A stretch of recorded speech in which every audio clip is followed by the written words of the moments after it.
Bonjour et bienvenue dans cet épisode spécial d'Amis, enregistré en direct depuis le Paris Podcast Festival sur la scène de la Gaîté Lyrique. Bonjour Anaïs. Salut Marie. Et bonjour tout le monde.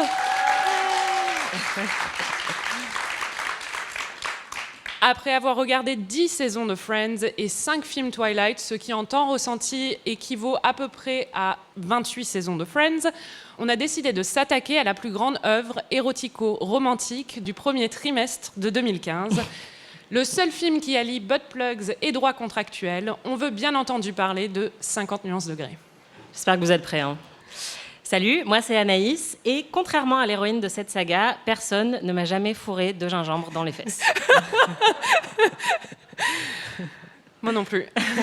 C'est bien, on va placer les choses tout de suite. Voilà, c'est bien parce que nos parents regardent sur Facebook. C'est clair. Et moi, c'est Marie, et il a bien fallu que je voie ce film par devoir professionnel. Je l'ai même vu plusieurs fois parce que je suis très, très, très pro. Voilà. Bravo pour ce sens de la rigueur.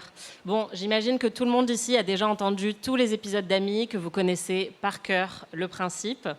Mais en gros, ça va se passer exactement pareil que dans nos autres épisodes. On a vu le film, on va débriefer avec vous un peu ce qui s'y passe. On va faire un petit jeu avec vous, si vous êtes d'accord. Mais voilà, sinon, c'est à peu près pareil que le reste des épisodes, sauf que nos parents nous regardent et qu'on va parler de levrette. Donc ça va être très gênant. Bon, pour cet épisode, on a revu le film avant de venir. Donc avant de rentrer dans le vif du sujet, voilà un petit aperçu de cette expérience. Pourquoi elle est triste déjà ? Parce qu'il lui a filé des fessées, mais il a paniqué. Ah, ouais. Je comprends. Voilà. Pas mal. C'est on du était grand très cinéma. fatigués quand on l'a regardé, en fait. Ouais, mais bon. Bon, pour commencer, et soyez honnêtes, on est entre amis. C'est un safe space. Qui ici a vu le film ? Ah, quand même pas mal de monde. Qui a vu tous les films ? Ah, moi. Ok, donc clairement, il y a eu un trauma après le premier et vous vous êtes dit, c'est bon, on arrête là, quoi. Et qui a lu le premier livre ou plusieurs livres ? Ah oui, quand même. Pas Bravo. mal. Est-ce qu'il y a des gens ici qui n'ont absolument aucune connaissance de l'univers 50 Shades, film ou livre ? Bon courage. Quand même, ouais. Bah, on est vraiment désolés. Bon, Anaïs, c'est quoi ton rapport avec la saga 50 nuances degrés ? C'est un rapport un peu ambivalent. Professionnellement, toi et moi, on a bossé à BuzzFeed et du coup, on était obligés, sous la contrainte, de traiter de certains sujets de pop culture comme 50 Shades. Et donc, il y a quelques années, j'avais eu la très bonne idée de live-tweeter un des livres de la saga qui était en fait la même histoire que dans ce film, mais racontée du point de vue de Christian Grey. Honnêtement, c'est un gros trauma parce qu'il y a des phrases comme « ma queue acquiesce » et ma queue marque son approbation dans ce livre. Donc, je l'ai un peu mal vécu, mais 2 ans après, j'ai retenté l'expérience avec un autre livre. Donc, moi aussi, en fait, j'aime le BDSM à ma manière. Et suite à ces live tweets, il y a quelqu'un, je ne sais pas qui a créé un compte Twitter qui s'appelle « La queue de Christian Grey ». Si vous êtes dans la salle, ouais, voilà, je ne sais pas si annoncez-vous. cette personne est là, mais je la remercie. Le compte est toujours actif. Vous pouvez aller le suivre sur Twitter. Voilà. Et toi, c'est quoi ton rapport avec la saga ? Moi, j'avais lu une partie du premier livre pour un article pour Rue 89, il y a bien longtemps, donc par professionnalisme. Et ensuite, j'ai vu le premier film au cinéma à New York, et c'est, je dois dire, peut-être ma meilleure expérience de cinéma de toute ma vie. Parce que tout le monde était venu dans la même optique, c'est-à-dire se foutre de la gueule du film. Et tout le monde faisait des blagues pendant 1 heure, sauf 3 femmes au premier rang qui se retournaient toutes les 10 minutes pour dire « c'est pas censé être drôle ». Donc c'était vraiment assez génial. Mais si, les meufs, et c'est j'ai censé beaucoup être d'affection pour ces films très nuls. Enfin, ce film très nul parce que j'ai pas vu les autres. Ouais, alors ça, c'est quand même le gros plot twist, c'est que quand on a regardé le premier film pour préparer ce live, j'ai découvert que Marie n'avait pas vu la suite. Et franchement, j'ai très très peur de ce que tu vas dire quand tu vas les voir, parce que celui-là, c'est vraiment le plus meilleure sympa, qualité. quoi. Ouais, voilà, c'est ça. Un peu comme Twilight, ça va de pire en pire après. Bon, passons aux choses sérieuses. Anaïs, tu as 30 secondes. Enfin, 30 secondes chez nous, ça veut dire 2 minutes, pour résumer l'intrigue très riche de ce grand film.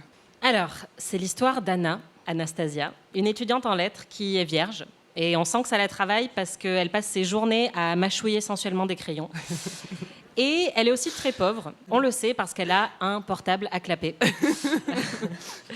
Donc Anna rencontre Christian, un mec très riche qui n'a pourtant jamais réussi à s'acheter ni de l'humour ni de la personnalité. On ne sait jamais trop en quoi consiste son métier. Il est très riche, mais son métier, visiblement, c'est juste d'être dans des gratte-ciels et de travailler sur des MacBooks. Mais à part ça, on ne sait pas trop ce qu'il fait. Christian devient obsédé par Anna. Il se met à la suivre partout. Il lui achète plein de trucs pour essayer de l'amadouer. Et il finit par lui dire qu'il a envie de lui faire du mal, sexuellement. Anastasia n'a pas trop envie, mais elle le fait quand même. Et à la fin, il finit par lui donner 6 fessées. Elle a mal aux fesses.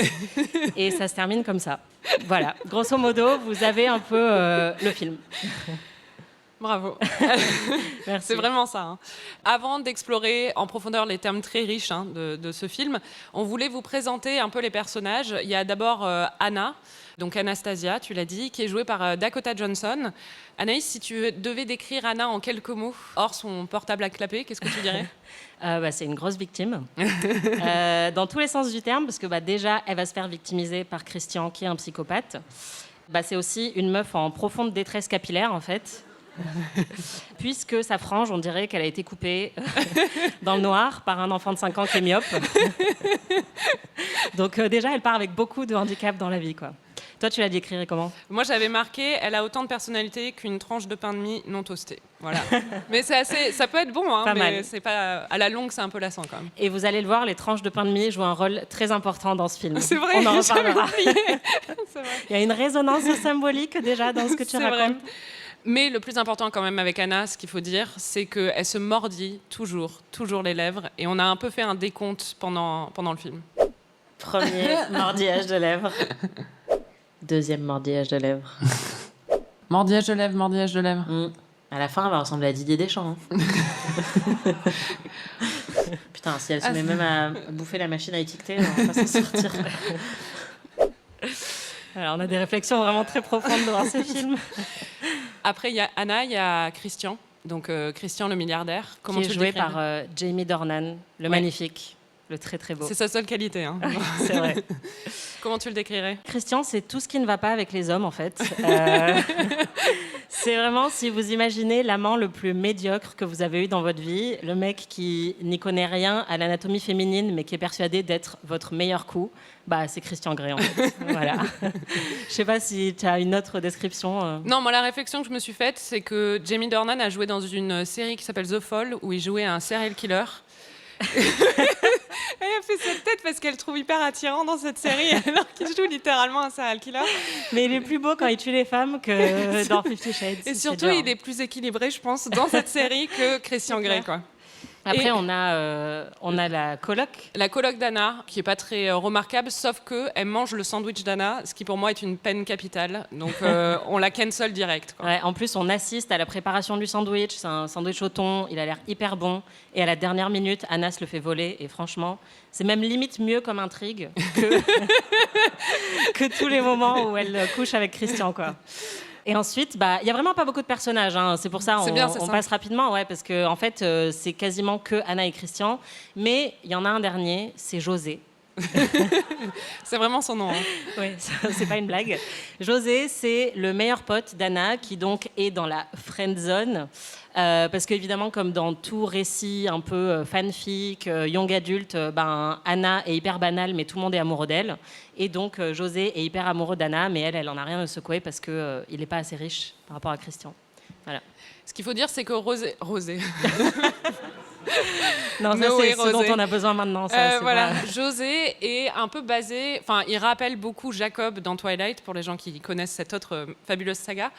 Et c'est parce que 50 Shades of Grey est basé, en fait, à l'origine, c'est une fanfiction de Twilight qui a été écrite par E.L. James. Oui, E.L. James, c'est ça. Élodie, Jeanne...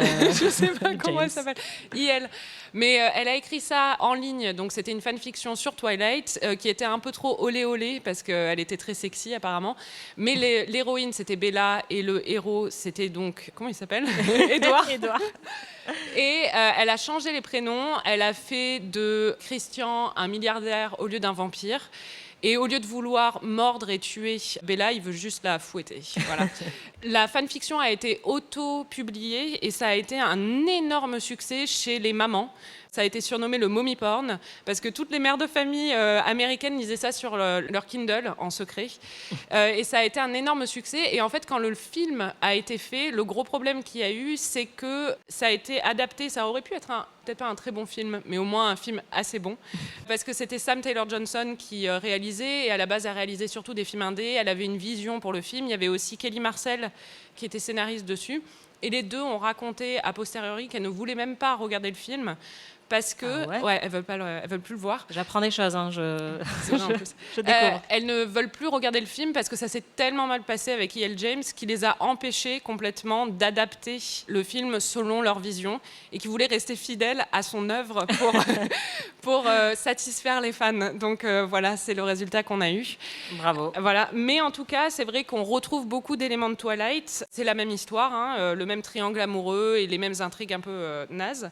Et c'est surtout la même toxicité que Twilight, surtout dans les rôles masculins qui sont très très toxiques. On s'est fait la réflexion pendant le film. Oula, il est jaloux, il est pas content.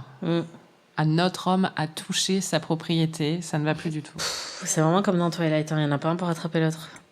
En vrai, si t'enlèves le contrat, des relations comme ça, j'en ai eu plein. Hein. Le mec, il te dit un jour, je t'emmènerai au resto. C'est tous les mêmes, quoi.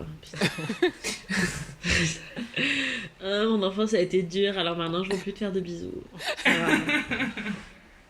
Mais le problème, c'est qu'on essaye de nous vendre comme sexy un mec qui veut pas te dater et qui veut te prendre uniquement en levrette. C'est-à-dire 98% des mecs, en fait. Donc, sauf qu'en plus, il faut signer un contrat avant, quoi. Et tu dois quand même dîner avec les parents. C'est clair. Donc, t'as vraiment tous les pires trucs de C'est clair, c'est l'enfer. Voilà, là c'est le moment où maman brûle ton ordi. Je suis vraiment désolée d'avoir prononcé le mot levrette en direct. Mais ouais, en fait, le problème avec Christian, au-delà du fait qu'il est extrêmement toxique, c'est qu'il est très mal écrit aussi, c'est-à-dire qu'il a que 2 traits de personnalité, c'est d'être riche et flippant, et beau, si c'est un trait de personnalité. C'en est un pour beaucoup. Et vraiment, il est écrit, mais avec les pieds, c'est-à-dire qu'il n'a aucune motivation, on ne comprend pas trop pourquoi il s'intéresse à Anna, et vraiment, toute sa backstory, c'est un énorme cliché. C'est-à-dire qu'on comprend que s'il a des gros soucis d'attachement dans sa vie, c'est parce que sa mère était une prostituée, qu'elle était accro au crack, qu'elle l'a abandonné, et que depuis, en fait, il est plus capable d'aimer. Donc franchement... C'est Don Draper, en fait. Ouais, c'est ça, mais en beaucoup moins subtil. Enfin, en fait, c'est juste n'importe quel mec naze que tu as rencontré dans ta vingtaine qui te dit « Ma mère m'a jamais dit je t'aime et c'est pour ça que je bande mou. » quoi. Enfin, vraiment, c'est juste l'enfer absolu. Mais visiblement, c'est un idéal romantique selon ce film et c'est ça qui est problématique. Bah, le vrai problème, c'est que Christian est joué par Jamie Dornan, qui est extrêmement beau et extrêmement sexy et qui nous fait oublier toute la toxicité du personnage, n'est-ce pas Anaïs? Ouais, je m'excuse vraiment pour ce que vous vous apprêtez à entendre. Oh. If you were mine, you wouldn't be able to sit down for a week. Oh là là.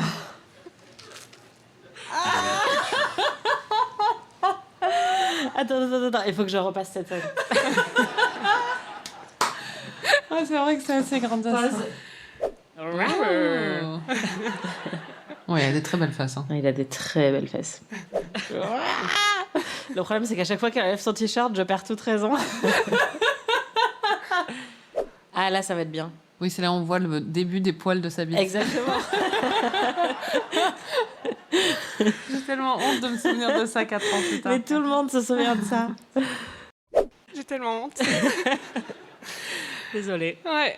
Donc pendant tout le film, faut dire qu'on était un peu tiraillés entre notre raison, qui nous disait de fuir, et notre attirance incompréhensible. Enfin, incompréhensible parce qu'il ressemble à Jamie Dornan. Et on s'est vraiment demandé ce qu'on ferait à la place d'Anastasia. On s'est demandé si on resterait ou si on partirait en courant. À plusieurs reprises. Voilà. I'm not gonna touch you. Not until I have your written consent. Ah, c'est tellement bizarre. What? I'll explain later. En même temps, Come on, take you home. là, j'y suis encore. Il faudrait que tu me dises où est-ce que ça s'arrête. Ouais, c'est ça. Moi, j'y serai plus. Hein. De quoi je me mêle, en Will fait. not drink to excess, Oh, elle peut pas smoke, fumer? or take Ouais. recreational drugs. ça, c'est trop C'est pour là toi. où je m'arrête, moi. C'est clair. Always conduct yourself in a respectful manner to the dominant. I have rules. If you follow them, I'll reward you. If you don't, I'll punish you. You'd punish me. Like you'd use this stuff on Ok, me. moi là, c'est là que je pars. C'est ce moment précis là, je pars. Genre, pour te faire plaisir, et il est où mon plaisir? Bravo, Anaïs. Moi là, j'y suis pas là. Ah bon. Voilà, le mec qui joue du piano en plein milieu de la nuit, c'est bon. Hein. Fais-moi des boules caisses. Va te coucher. On a des petits problèmes d'insomnie, donc C'est ça. ça nous parle pas du tout, Ce le qu'on côté... considère comme sexy, voilà, c'est les boules caisses. Ou un homme silencieux qui dort sans bouger à côté de toi. Exactement. Ou Voilà. pas d'homme. C'est Voilà. bien aussi. Encore plus sexy. Bon, du coup, on voulait jouer à un petit jeu avec vous pour voir jusqu'où vous aussi vous pourriez aller. Pour Christian. Donc le principe est simple. On va vous présenter des cas de figure qui existent bel et bien dans le film, et vous devez nous dire si vous resteriez, ou si vous partiriez. En même temps, on révise la conjugaison, donc c'est bien.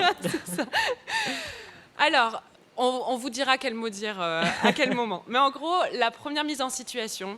Alors, il faut vous imaginer, vous êtes Anna. Hein. Donc, vous êtes une Américaine de 24 ans, vierge, un peu banale. Vous êtes... Qui a un portable à clapper. Qui a un portable à clapper, une frange important. pas droite. Vous rencontrez un très beau milliardaire, un peu chelou, mais très beau et très milliardaire. Donc, vous y allez quand même, vous êtes invité chez lui. Il vous propose un verre de chardonnay. C'est votre première date. Ça se passe très bien.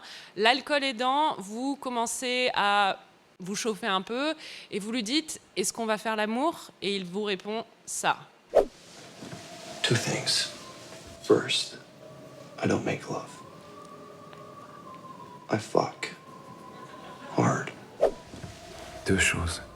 Premièrement, je ne fais pas l'amour. Je baise. Brutalement. C'est sexy, hein. Donc, il baise brutalement. Alors, si vous restez à ce moment-là, et encore mieux, si ça vous donne encore plus envie de rester, il faut que vous criez « butt plug ». Alors, qui crie « butt plug » Est-ce que vous restez? Ah, il y en a quelques-uns quand même. Ok. Je crois que les autres sont pas très honnêtes. Et ceux qui partent, criez « au secours ». Ah ouais, bon, déjà, en gros, au bout de 15 minutes de film, il n'y a plus personne, quoi. Parce que là, c'est vraiment la première étape. Hein. Nous, on y est encore. Nous, on y est encore, mais parce qu'on a bu du chardonnay et que moi, honnêtement, je comprends même pas ce qu'il me dit. C'est ça. Bon, deuxième cas de figure. Alors, deuxième cas de figure, thème récurrent, vous êtes dans un bar et vous êtes bourré, encore une fois. Et vous faites ce qu'on fait toutes quand on est bourré dans un bar, vous appelez le mec que vous trouvez mignon et qui s'en fout un peu de vous et qui ne vous a jamais témoigné la moindre affection. C'est pas du tout basé sur un vécu personnel. Vous l'appelez, vous êtes un peu pompette et vous n'êtes pas très cohérente. Et en fait, il vous coupe tout de suite. Il vous dit « Vous êtes où ?» Vous lui dites pas. Et là, il vous dit « Bouge pas, je viens te chercher. » Et il raccroche. Et là, on se dit « Comment ?» Est-ce qu'on est dans un film de science-fiction? Est-ce qu'il va se téléporter? Mais il se trouve que comme il est très riche, il va vous géolocaliser. Mais moi, je me demande comment il fait parce qu'elle a un portable à clapper. Bah oui, en plus.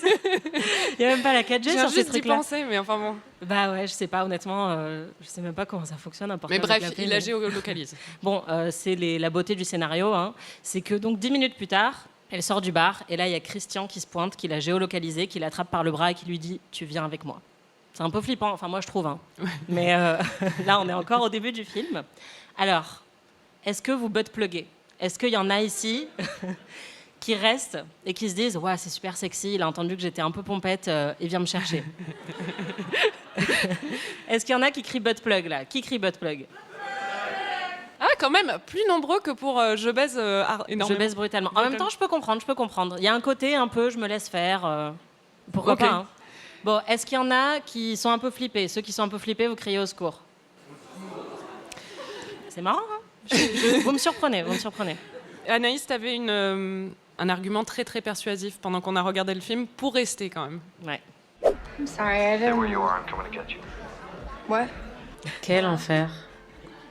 Moi, à ce moment-là, je vais déposer une main courante. C'est clair. Ça dépend s'il est mignon. Ça m'épargnera le Uber, quoi. Voilà, donc si vous êtes radin comme moi, il vous géolocalise, mais vous restez quand même. Voilà. C'est pratique. Bon, le troisième cas de figure, c'est le contrat. Et il faut dire que le contrat, c'est quand même à peu près 90% du scénario de ce film tourne autour d'un contrat. C'est vraiment un film sur le droit contractuel, il faut le dire. C'est ce qu'on ne dit pas assez. Et donc, cet homme magnifique et milliardaire, déjà, il est un peu chelou et il vous propose un contrat de 40 pages dans lequel il établit tous les codes et les règles à suivre dans votre relation. Vous devez le signer. C'est un contrat. Hein. Et dans ce contrat, il y a la phrase « La soumise, c'est vous, se soumettra à toute activité sexuelle exigée par le dominant, c'est lui, et ce, sans la moindre hésitation ni aucune opposition. » À savoir aussi, dans ce même contrat, des pinces génitales sont mentionnées. Voilà. Alors, qui reste? Butt plug. Il y en a quand même une. Merci. Donc tous les autres... Au secours. Il faut savoir quand même que dans cette scène, bon, déjà, il signe le contrat dans le noir, ce que j'ai pas trop compris parce que c'est pas des conditions optimales pour lire un contrat. Mais bon, pourquoi pas. Et il y a un moment déchirant où ils essayent de négocier en fait sur les termes du contrat et Anna refuse le fisting anal. Le fisting anal. Et vraiment, si vous pouviez voir la tête de Christian à ce moment-là, mais on dirait qu'on vient d'égorger un chaton devant lui, il est trop triste, quoi. C'est peut-être un des plus grands moments d'émotion du film. Moi, je dois dire, mon plus gros problème avec le contrat, c'est que j'ai un peu une phobie administrative et tu me donnes un contrat de 40 pages, je le lis même pas, c'est non, la relation est finie, quoi. C'est clair, trop la flemme, quoi. Ouais, tu voilà. lis pas jusqu'au bout. Moi, je pense que je signe sans lire ce qu'il y a dedans. On est un peu les deux opposés du spectre. Mais ouais, non, moi, en fait, je pense que mon plus gros problème, c'est qu'il y a écrit noir sur blanc que je suis une soumise. C'est-à-dire que si tu veux m'attacher à une tringle à rideau ou je sais pas quoi, si tu veux, dans les faits. Mais par contre, écrire dans un contrat que je suis ta soumise, non. Il y a quand même des limites à ne pas dépasser, quoi. Bon, on va faire la dernière mise en situation. Là, on commence à progresser un petit peu dans le film. À chaque fois, Anna aussi, elle part en fait à chaque fois. C'est-à-dire qu'elle crie un peu au secours, mais elle continue. Bah, il lui offre un ordinateur, une voiture, Voilà, donc à chaque fois, elle revient. C'est ça, à chaque fois, elle dit non, il lui offre un truc et ça, elle je dois revient. dire que moi aussi, ça marcherait avec moi. C'est clair. À chaque fois qu'il lui offrait une voiture, elle disait « Moi, là, je reste. Hein. » Donc, la dernière étape, c'est qu'il vous emmène dans son donjon, qui est dans son appartement. Donc déjà, pour arriver au donjon, il faut traverser un couloir qui ressemble un peu à une salle d'attente de dentiste. C'est vraiment un long couloir tout blanc, avec une lumière très très blanche. Non mais la déco dans ce film, c'est vraiment Ikea. Ils ont pris tous les trucs gris chez Ikea en fait. Ils les ont mis dans un grand appartement. Et oui, parce que c'est 50 nuances de gris. Donc il n'y a que du gris dans le film. Donc il vous ouvre la porte du donjon. Et là, c'est une pièce toute rouge, avec plus de fouets et de cravaches que dans une écurie. Donc honnêtement, déjà, tu te dis pourquoi il y a besoin d'autant de fouets. Moi, c'est ça, le fait qu'il aime dominer, ok, mais qu'il se soit autant équipé pour ça, c'est un peu inquiétant. C'est clair.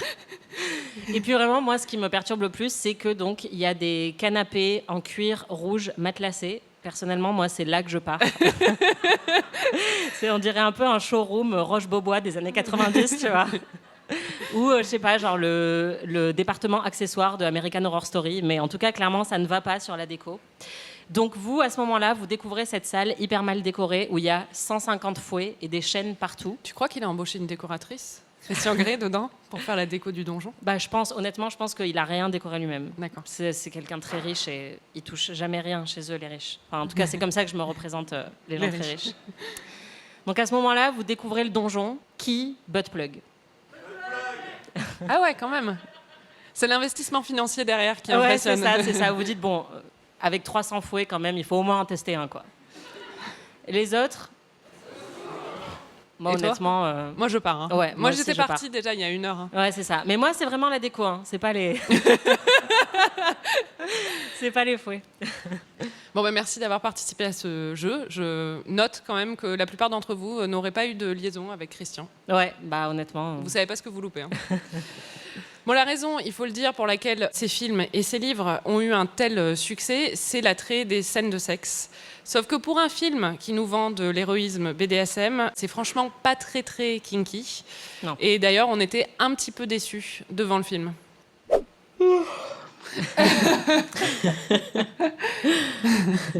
Ouais, hein.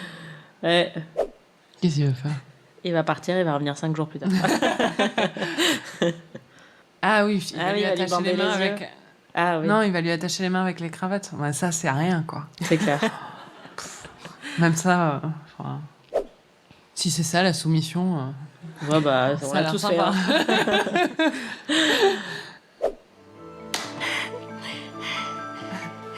Welcome to my world. Bah, si c'est ça, ça va, hein. 2 fessées et demi. Welcome to my world. Franchement, c'est vrai qu'être à genoux sur du parquet, c'est C'est ça très qui est douloureux. maso. Il peut s'arrêter là, elle a déjà assez souffert. hein. C'est clair. Ah non. Mais c'est rien, ça, hein. Bah oui. Bah justement, c'est bien. Moi, si tu fais plus, je me casse. Hein. Non, mais on s'ennuie, là, tu vois. Ça, c'est nul, par contre. Ouais, c'est vraiment... Genre, c'est bon, la meuf, elle est éreintée parce que tu lui as mis 3 fessées. C'est bon, quoi. Même nous, on savait pas trop comment réagir face à, Non, mais là, face à ces scènes. Parce qu'on en voulait soit trop, soit pas assez. je pense à ma mère qui est en train d'écouter ce podcast. S'il faut, elle en a rien à foutre. Elle a déjà éteint depuis 5 minutes. Elle s'est dit, c'est bon, probable. c'est bon, quoi. T'en as pensé quoi des scènes de sexe, Anaïs? Bah, honnêtement, moi, je suis très basique, donc je les trouve pas mal, en fait. Ce qui est marrant, c'est que dans mon souvenir, elles étaient vraiment très, très, très boring. Et quand on a commencé le revisionnage du film, j'ai dit non, mais c'est nul. En plus, on voit même pas un téton dans ce film. Et en fait, on voit plein de tétons. Donc, j'ai été agréablement surprise. Honnêtement, je trouve que c'est assez sexy. C'est pas les scènes les plus inventives en termes de réalisation, mais je trouve que ça fonctionne plutôt bien. Je sais pas, t'en penses quoi, toi? Ouais. Non, je pense... C'est marrant parce que c'est pareil, quand t'es devant la scène, c'est assez joli. Enfin, je sais pas, c'est 2 personnes belles qui sont en train de faire du sexe à la caméra, donc c'est pas mal. Mais je me souviens d'aucune scène a posteriori, à part justement les poils de Christian, comme on l'a entendu tout à l'heure, ce qui est très honteux.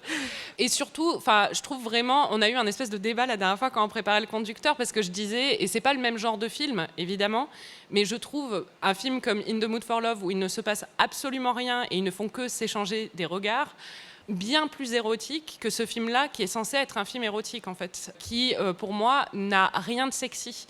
On dirait une pub pour un parfum, et pas un parfum de très bonne qualité. C'est vrai. Le problème, c'est que c'est tout l'attrait de ce film, tout le packaging de ce film, c'est qu'ils nous vendent ça, ils nous vendent quelque chose de sexy et d'érotique. Et au final, il n'y a rien de sexy et d'érotique dans ce film, selon moi. Je pense que peut-être que, justement, c'était une audience aussi qui était... j'ai dit tout à l'heure les mommy porn, donc c'était des mamans en règle générale mariées. Et moi. Et Anaïs, banlieusardes aux États-Unis. Les 3 femmes qui étaient au premier rang du cinéma où moi j'étais avaient l'air de prendre ça très au sérieux et de beaucoup aimer ce qu'elles voyaient. Mais moi, j'ai grave kiffé au cinéma. Je me souviens, j'y suis allée avec une copine et quand on est sorti, on a dit faut ramener la serpillière parce que là, c'était chaud, quoi. Hein. Donc franchement, moi, je suis grave rentrée dedans, quoi. Bah, moi, pas vraiment. Mais je dois dire, en plus, c'est censé être un film sur le BDSM, mais c'en est pas vraiment un, parce qu'on va en parler, mais ça rentre dans énormément de clichés. Un vrai bon film subversif et sexy sur le BDSM, si vous en cherchez un, c'est Secretary de Steven Steinberg. Et ça, c'est vraiment... C'est avec Maggie Gyllenhaal et James Spader, ouais, qui est quand il un était abonné des films sexy et pervers. Voilà, dans les années 90, plus maintenant. Maintenant, il fait des séries sur TF1. Mais enfin bon. Mais c'est un film qui est sur la relation de dominé-dominant. Par exemple, il y a une scène dedans où il lui dit combien de petits pois manger pour son dîner. Et c'est 1000 fois plus sexy que quand Christian donne des fessées à... comment elle s'appelle? Anastasia. Anastasia dans ce film, quoi. Et vraiment, pour moi, ça tient vraiment pas ses promesses. Après, c'est très drôle, 50 nuances degrés. Ouais, c'est ça. Pour moi, vraiment, en fait, je garde une énorme affection pour les films, un peu comme Twilight. Et évidemment, c'est dans la même catégorie, en fait. C'est-à-dire que si on les prend au sérieux, oui, ça n'accomplit pas vraiment ce que ça devrait accomplir, à part peut-être pour un certain fandom. Mais je trouve ça hyper drôle à regarder. Enfin, oui, franchement, là, oui. même en le revoyant, c'était super drôle. Un truc dont on n'a pas parlé aussi, c'est la bande-son. Ah, qui est très vraiment bonne bande-son. exceptionnelle. Vous avez entendu un petit peu dans un extrait, je sais pas si vous avez reconnu. Il y avait Beyoncé. Ouais, voilà, Beyoncé un peu au ralenti, en mode un peu érotique. Franchement, c'est pas mal. Moi, je suis plutôt cliente, mais c'est vrai que oui, Secretary, c'est évidemment bien mieux. Après, je pense que voilà, comparer 50 Shades et In the Mood for Love, Oui, d'accord. Non, mais on n'est pas dans la même catégorie, quoi. Évidemment, sur la portée érotique du truc, c'est ironique pour moi qu'un film qui n'est rien de physique le soit beaucoup plus érotique qu'un film qui est brandé comme érotique. Ouais, non, c'est clair. Mais Ouais. même, je sais pas, ouais, j'essaye de trouver un autre film qui serait plus érotique que 50 Shades. Shrek. Mais ouais, E.T. quoi. Enfin, franchement, n'importe quel film au final. Enfin, c'est vrai que c'est pas particulièrement érotique, mais disons que c'est agréable à l'œil. Oui, d'accord. Mais comme une pub pour parfum, voilà. Ouais, exactement, c'est ça. Non, après, tu l'as dit, le gros problème de ce film, d'un point de vue plus moral, ou on va dire en termes de représentation, c'est que c'est censé être un film sur le BDSM, et que là, pour le coup, il mélange tout, un peu comme le livre d'ailleurs, mais on nous dépeint une relation qui est en fait une relation toxique et abusive, et on nous présente ça comme un exemple de ce qu'est une relation BDSM, alors que je ne m'y connais pas en BDSM, maman, ne t'inquiète pas. Mais juste, ça n'a rien à voir. C'est-à-dire que là, tu l'as dit dans le contrat, il dit qu'elle ne peut absolument s'opposer à rien, qu'elle ne peut pas donner son désaccord. Enfin, la question du consentement est hyper floue dans tout le film. On sent elle-même qu'elle y va toujours à reculons. Il y a même des moments où elle pleure, en fait, parce qu'elle n'est pas contente de ce qui est en train de se passer. Donc déjà, ça, c'est quand même un gros problème. Le BDSM, c'est pas parce qu'il y a de la soumission que c'est pas basé sur le respect et le consentement. Oui, puis la soumission veut pas forcément dire... Enfin, c'est pas forcément la personne soumise qui n'a pas le contrôle, en fait. Oui, exactement. En plus, ça... Alors que là, c'est le cas. Ouais, c'est ça. Et il y a un autre problème, c'est que Christian répète à plusieurs reprises qu'il est fucked up, qu'il a vraiment des problèmes et qu'il est tordu. Et donc, en fait, on nous sous-entend aussi que aimer le BDSM, qu'avoir cette préférence sexuelle-là, c'est parce qu'on est tordu, parce qu'on a un traumatisme d'enfance, parce que notre mère était accro au crack, et pas que c'est juste un truc normal entre deux adultes consentants. Et ça, c'est aussi un énorme problème. Par contre, le fait qu'il s'énerve contre elle parce qu'elle a trop bu, ou qu'il la surveille sans son consentement... Ou qu'ils lui disent quoi manger. Ouais, voilà. Mais ça, à la rigueur, si c'est un Enfin, jeu je viens de comme, décrire, ouais, oui. comme les petits pois... Tu vois, Non, mais c'est lui, pas un dans le problème. contrat, il dit qu'elle doit bien s'alimenter. Ouais, voilà. Et puis, en fait, elle ne veut pas ça. Donc, c'est ça le problème. C'est qu'il n'y a pas du tout la notion de consentement qu'il devrait y avoir dans un rapport sain de BDSM. Donc, pour moi, c'est là le plus gros problème, quand même. Je suis d'accord. S'il y a un moment qui nous a mis d'accord, quand même, et qu'on a toutes les deux trouvé bizarrement sexy, c'est la scène de la tartine. Très sexy. On vous avait promis de parler de pain de mie. C'est le moment. Voilà, c'est le moment. C'est le moment où on parle de pain de mie. Dans Amis, on a une petite tradition pour ceux qui écoutent. C'était le cas pour les épisodes Twilight. Ça s'appelle l'anatomie d'une scène et on décrit en détail une scène culte à nos yeux. Et Anaïs, c'est toi qui t'y colle pour celui-là. Et ça va être la scène de la tartine, qui n'a rien à voir avec une troisième mi-temps dans un vestiaire de rugby. Voilà. Okay. Référence sud-ouest. C'est clair. Anatomie d'une scène, anatomie d'une scène, anatomie d'une scène. Bon, je vous resitue un petit peu le contexte de cette scène quand même. C'est après le moment où il l'a géolocalisée. Donc déjà, ça commence bien. Niveau sexitude, donc ils se connaissent à peine. Christian a récupéré Anna bourrée dans un bar. Il l'a ramenée à l'hôtel alors qu'elle était bourrée. Il l'a déshabillée et il a dormi à côté d'elle pendant qu'elle était inconsciente. Elle se réveille le lendemain matin. Là, généralement, c'est le moment où on appelle les flics, en fait. Mais pas dans ce film. Ce qui se passe à la place, c'est que Christian décide de nourrir Anna pour lui redonner des forces. Et en fait, honnêtement, c'est le moment le plus sexy du film. Je ne sais même pas trop pourquoi, mais déjà, ce qu'il faut savoir, c'est que Jamie Dornan, il a des bras. Et vraiment, il a des bras, quoi. Genre, déjà, quand il tartine la tartine, quand il met du beurre dessus, j'ai failli m'évanouir, honnêtement. Et alors, vraiment, il y a un moment, c'est le moment où vous nous avez entendu un peu crier dans l'extrait, où il enlève son t-shirt par derrière, comme ça, il l'attrape. Donc, il peut montrer le bras en faisant ce geste. Et là... Moi, j'ai perdu toute raison. C'est là où elle a voulu rejouer la scène. Exactement. Parce que franchement, je pense qu'il a chorégraphié le truc pendant des heures devant son miroir. C'est très, très sexy. Ensuite, il est torse nu. Il s'approche d'Anna sur le lit et il lui dit « Si tu étais à moi, tu ne pourrais plus t'asseoir pendant une semaine. » Alors pourquoi ? Peut-être qu'il n'a pas de canapé chez lui. Il vient d'emménager, il n'a pas encore eu le temps de meubler. Donc voilà, je ne sais pas pourquoi, mais il lui dit « Tu ne pourras pas t'asseoir pendant une semaine. » Donc déjà, c'est assez sexy, enfin, moi je trouve. On ne sait pas trop s'il veut la tuer ou l'embrasser, ce qui est visiblement, c'est ça le BDSM, donc ça fonctionne plutôt bien. Mais le meilleur est à venir. Christian se penche au-dessus d'Anna, il la fixe, et tout en la fixant, il mord dans sa tartine. Ça tartine à elle. À sa tartine à elle, ouais, qu'elle est en train de manger. Donc il lui enlève sa nourriture, mais bon. Il la fixe, il mange sa tartine et il part prendre une douche. Et honnêtement, C'est hyper sexy. Là, Anna est tellement émoustillée que, comme dirait l'autre, la cave est inondée, quoi. Alors, pourquoi c'est sexy ? Petite analyse. Bon, déjà, il y a le bras. Vraiment, j'insiste, mais c'est important. Et puis, pour une fois, tout est dans la suggestion. C'est-à-dire qu'il ne se passe rien, en vrai, mais il se passe beaucoup dans le regard. Et on l'a dit, c'est plus sexy que quand il la prend en levrette, quoi. Et puis aussi, il y a la tartine beurrée, bien chaude, qui luit et qui évoque un petit peu un symbole de luxure, en fait. Je sais pas, j'ai essayé de faire une analyse filmique. Voilà, je n'ai pas fait d'études de cinéma, vous m'excuserez. Et puis, il y a Christian qui dit qu'il va prendre une douche. Et honnêtement, un homme propre, c'est très sexy. Donc, C'est vrai. voilà, c'était ma petite anatomie d'une scène. Bravo. Merci. Et ben voilà. Et ben voilà. Je me rends compte, dans tous les épisodes, on fait aussi la meilleure réplique. J'ai laissé la mienne sur mon téléphone qui est là-bas, donc je vais aller la chercher. T'as la tienne ? Vas-y, on t'attend. Non, moi honnêtement, je pense que ma réplique préférée, c'est « Si tu étais à moi, tu ne pourrais pas t'asseoir pendant une semaine ». Je pense qu'on ne peut pas battre ça. Moi, de mémoire, je vais peut-être pas aller la chercher, c'est quand elle le voit au bout de 2 minutes et qu'elle lui dit « Je pense qu'au fond, tu caches des blessures profondes ».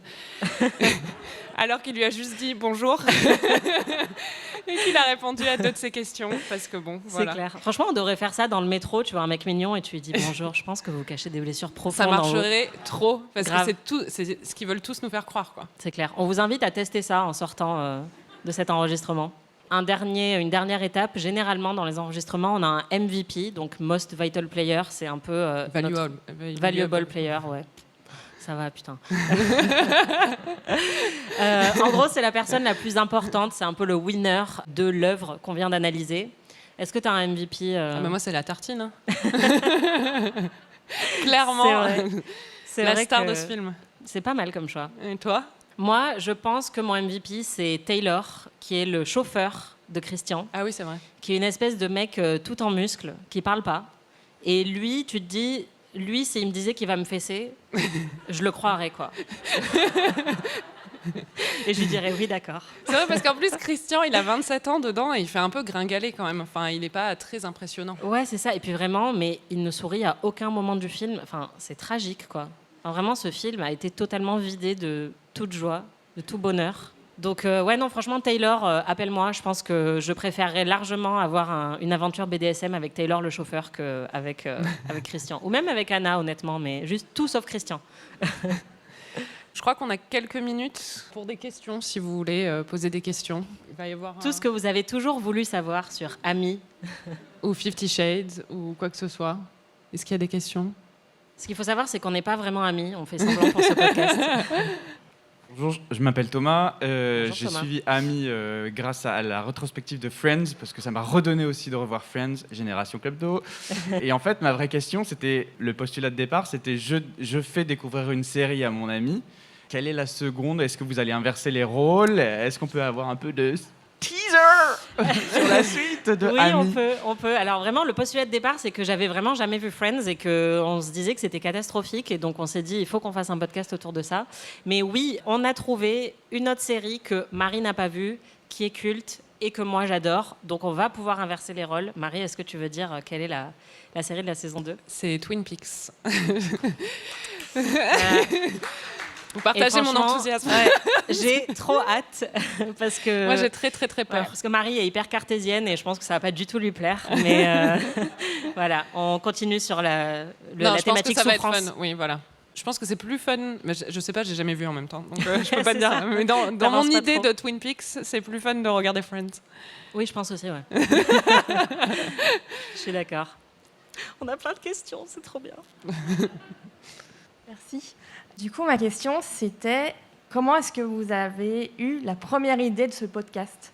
De faire PIC TV et ensuite Ami. On était bourrés, je crois. PIC TV, littéralement. PIC TV, c'était une newsletter à la base. J'étais de passage à Paris. Je dormais chez Anaïs.